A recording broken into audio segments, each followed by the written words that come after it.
Speaker. This is a split call on behalf of the National Party. First 5 minutes is Matt Ducey. Thank you very much, Mr Speaker. Can I say I'm very proud to be part of a unified caucus of 59 national MPs who are committed to working hard in 2016 for all New Zealanders. And what I won't do, Mr Speaker, is sit here and take a lecture from that party that have got a litany of failed social policies. 2008 State of the Nation report reported back the last time they were in government, with all their increased expenditure, they made no progress, social progress. All their increased expenditure, not one bit of social progress.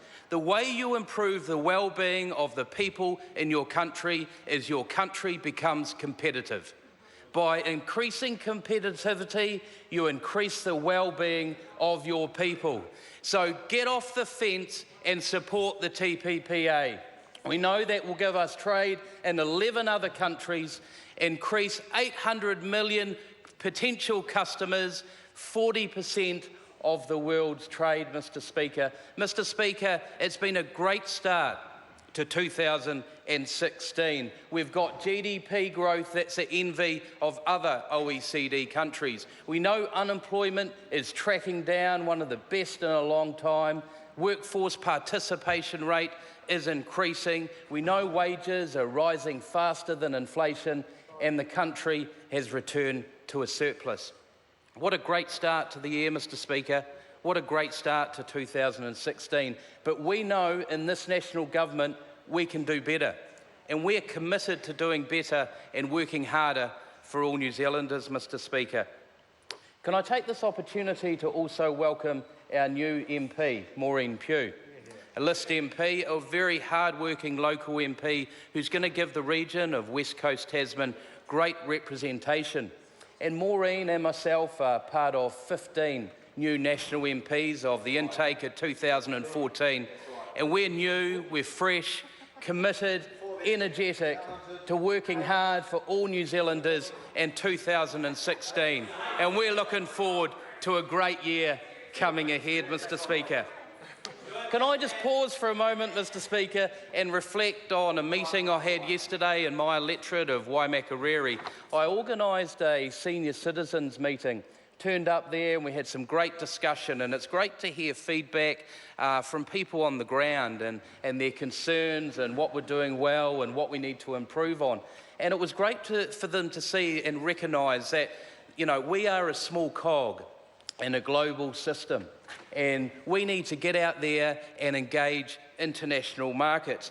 They, like myself, like this government, know there's a lot of instability out there, a lot of economic instability, political instability, security concerns. And we know by having strong leadership and strong economic management, as outlined in the Prime Minister's speech, we'll engage those markets and we'll have a strong, energetic, viable economy, Mr Speaker. See, we know on this side of the House, New Zealand won't get rich selling to itself. We need to get out there, free trade agreements like the TPP, 11 other countries, 800 million potential customers, 40% of the world's trade, and we need to get out there and be competitive. Because being competitive in a globalised world is a choice. Some countries choose to be competitive and they improve the well-being of their people. Some countries aren't competitive. It's a choice, and it's as stark as that. And on this side of the House, we back New Zealand being competitive, and we back hard-working New Zealanders to do better, and we want to support them doing better in 2016. The Prime Minister, Mr Speaker, also spoke about this government's unwavering commitment to the Christchurch rebuild, one of our top 4 priorities. Like many, I experienced the earthquake on Sunday, quite a big shake. I was at my house in Rangiora, and it is on the forefront of Cantabrians' minds as we commemorate the 5th anniversary this Monday of the February 2011 fatal earthquakes. And this government is committed to rebuilding Christchurch, committed to rebuilding the best new small city in the world. We've had some great openings over the Christmas break. We opened the Margaret Mayhew Playground. I know my daughter loved being there. Over 100,000 visitors to that anchor project in the first few weeks of opening. This government is committed to a competitive economy and committed to supporting Cantabrians rebuild. Thank you, Mr. Speaker.